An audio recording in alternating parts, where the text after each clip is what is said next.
Bloodborne is a game that could have been released in 2020. I feel like it's that good. The whole, just style of the game, the feeling of, it's dark, you're on the street, there's monsters around, and, it's 19th century. I really, really love the start of this game. And you sort of lose that feeling as you progress through the game, but they absolutely nail it at the start.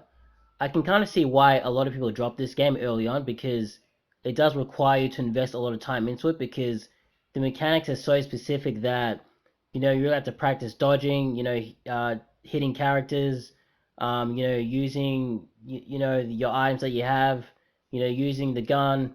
You can actually use the gun to parry characters, which I never actually figured out how to do until the latter stages of the game, and even then I wasn't actually good at it. So it's something that I need to keep practicing. But by the time it gets to the end of the game, you might not even need it really because you might have invested a lot of time in developing other skills.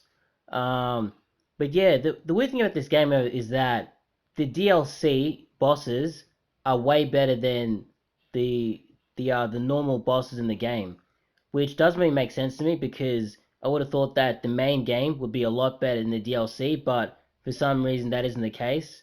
It's almost as if From Software realized that the main game wasn't as good as it could have been, so they tried to make it even better by releasing the DLC. And I feel like the DLC could have been part of the main game, but I think because it was released at a later date, I guess they charged for it, so I'll do the same thing. So yeah, it is interesting. So, but the whole feeling of the game was quite good.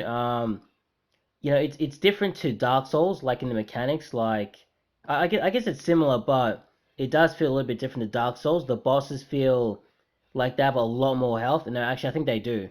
So the fights are dragged a lot more. They're dragged. What am I trying to say? Yeah, the boss fights are a lot longer than they are in Dark Souls, at least in my opinion.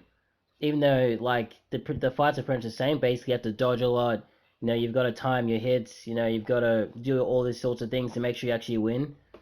Um, and yeah, even though like Bloodborne is basically a Souls game, it does feel different from the other Souls games, which is kind of cool. It's its own like kind of thing. So yeah, I think Bloodborne is definitely a game you can play in 2020. It is a hard game, but if you put the time and effort in, you will get good results.